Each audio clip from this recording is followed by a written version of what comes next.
केवळ व्ह्यूसाठी व्हिडिओ घेणं हे शिक्षकाचं काम नाही. काल 101 पोरं परभणीला आपल्या क्लासला भेटायला आले आणि त्यांनी एक प्रॉब्लेम सांगितला. लक्षात घ्या, पण मी आवर्जून सांगतो तुम्हाला की पोरं लग्न लोकाच्या भरोशावर जमत नसते. अडचण आपली आहे, समस्या आपली आहे, रस्त्यावर आपल्याला उतरावं लागेल. बाळांनो, AC गाडीत बसून बिस्लरीचं पाणी पिऊन दुष्काळावर गप्पा हाणता येत नसतात. त्यासाठी रणरणत्या उन्हात उतरावं लागते. मायबापाच्या पायाला पडलेल्या भेगा लक्षात घ्याव्या लागतात. एकदा जमिनीवर पाय ठेवल्यावर, पाय पडल्यावर कळते उन्हाचा पारा किती चढलाय. आणि आपण शेतकऱ्याच्या अवलादी आहेत. रुमनं आपल्या हातात कशासाठी दिले? तर सध्याच्या काळ बहिऱ्या सरकारला जागं करण्यासाठी तुमच्या आवाजात चढावा लागतो, तुमचा आवाज जोरात लागतो. तुमचं म्हणणं आहे असं आमदाराकडे गेलो आणि आम्ही त्याला निवेदन दिलं आणि तुमची गोष्ट मान्य झाली.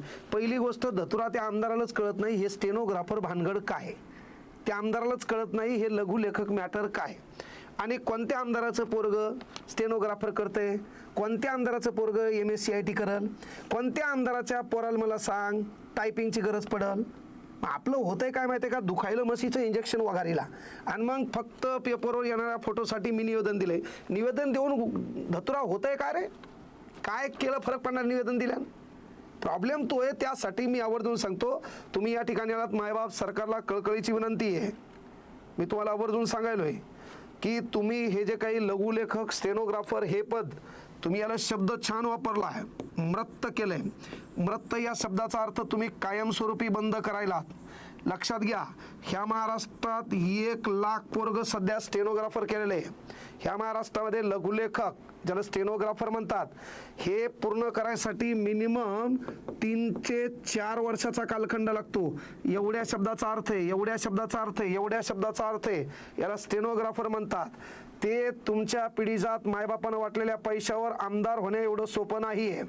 म्हणून या गोरगरिबाच्या पोरांचं नुकसान होऊ नये, तुम्ही जी घोषणा केली आहे, एकीकडं शासनामार्फत टायपिंग योजनेअंतर्गत स्टेनोग्राफर व टायपिंग शिकणाऱ्या विद्यार्थ्यांना आर्थिक सहाय्य म्हणून 6,500 दिले जातात. एक तर 2023 पासून कुठली भरती नाही, पोरानं 3-4 वर्ष त्याच्यात झक मारली आहे ना. त्या स्टेनोग्राफर जिथं करायला त्याला पैसे द्यावं लागले, जाणं येणं करावं लागलं. चला इकडून कॉम्पिटिशन एक आगळ्या पद्धतीनं आहे, ह्या मिळालं बाबा, कारण काय क्लास 2चं पद आहे. आणि गोरगरिबाचे नोकऱ्यास तुम्ही बळकावत असाल तर राज्यघटनेच्या भाग क्रमांक 4 मध्ये राज्याची बेरोजगारी कमी करणे हे लिहिलंय महामानव डॉक्टर बाबासाहेब आंबेडकरांनी. मग तुम्ही त्याचं पालन करता का? मग बाबासाहेब आंबेडकर म्हणले त्याच्यात काय चुकीचं रे? मी संविधान चांगलं लिहिले, पण वापर करते नालायक असतील तर त्याचा परिणाम वाईट होईल. मग तसं तुम्हाला म्हणलं तर काय बिघडेल का? म्हणून महाराष्ट्र सरकारला कळकळीची विनंती आहे, 3-4 वर्ष ह्या पोराची आर्थिक आणि मानसिक स्थिती खराब करू नका. ह्या कालावधीत जर ही परीक्षा कायमस्वरूपी तुम्ही रद्द केली, ह्या गोष्टीचा वाईट परिणाम पोरांनी डोक्यावर घेतला. जर महाराष्ट्रातल्या एखाद्या पोरानं आत्महत्या केली, एखाद्या पोरानं जीवाचं काही बरं वाईट केलं, त्याला सर्वस्वी जबाबदार तुम्ही असणार. आम्ही तुमच्या घरासमोर आंदोलनं करू, मोर्चे करू आणि मग त्याचा वाईट परिणाम तुम्हाला भोगावा लागेल. मोर्चे करताना, आंदोलनं करताना एक गोष्ट आवर्जून सांगतो की आम्ही संविधानिक मार्गाने राष्ट्राची संपत्ती आम्ही स्वतःची संपत्ती समजतो. म्हणून कुठतरी देश ठिकाण्यावर आहे. राष्ट्राची संपत्ती तुम्ही तर हरामखोरानं विकायला काढली आहे. म्हणून मे महिन्याच्या 10 तारखेच्या आत विनंती आहे तुम्हाला की तुम्ही यावर ठोस निर्णय घ्यावा. हे जे पद तुम्ही मृत घोषित केलंय, पुनरावृत्त हे चालू करा. पोरांनी 3-4 वर्ष टायपिंग करून स्वतःचा आयुष्य बर्बाद करण्यापेक्षा तुम्ही असं सांगा की 2030ला आम्ही हे पद बंद करत आहेत, तोपर्यंत आमचं पोरग पर्यायी वाट पाहिल. आणि स्पर्धा परीक्षेत आमच्या पोरांनी शिकलेलं आहे की पाणी उसाल देता देता दांडालं पपायाचे झाडं लावावं. आम्ही शेतकऱ्याच्या अवलादी आहेत, आम्ही बी प्लॅन ठेवूया.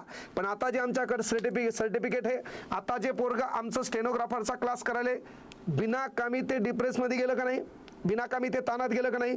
म्हणून याच्यावर महाराष्ट्रातल्या प्रत्येक जिल्ह्यामध्ये कलेक्टर ऑफिस असो किंवा एखादा नेता असो, त्याच्या घरासमोर आम्ही आंदोलन करायला कमी पडणार नाहीत.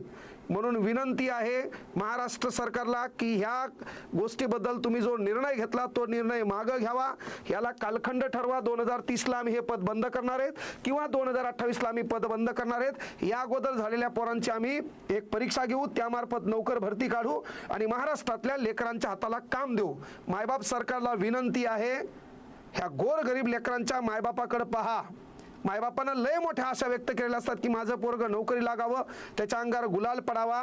आमच्या गावातल्या भावकीतल्या लोकांनी आतापर्यंत पत्रिका दिल्या नाही, ती पत्रिका आमच्या घरापर्यंत यावी. एक छोटंसं स्वप्न बाळगणारा आमचा जो शेतकरी आहे, कृपया त्याच्या भवितव्याशी खेळू नका. आणि जेव्हा तो आपल्या पोराचं भवितव्य गमावून बसतो, शेतीतला मालही गमावून बसतो, तेव्हा त्याला फासाशिवाय दुसरं काही आठवत नाही. म्हणून तो शेतकरी जगला पाहिजे, त्याच्या पोराचं भवितव्य घडलं पाहिजे. आणि या भवितव्यामध्ये जर कोणी आडकाठी निर्माण केली तर आमच्या तीव्र आंदोलनास तुम्हाला सामोरं जावं लागेल. हाच शब्द या ठिकाणाहून द्यालो. पोरं भिवू नका, ताण घेऊ नका, टेन्शन घेऊ नका. आम्ही तुमच्या सोबत नाही, एक पाऊल तुमच्या पुढं असेल, हा शब्द या ठिकाणाहून द्यालो. धन्यवाद. जय हिंद, जय महाराष्ट्र.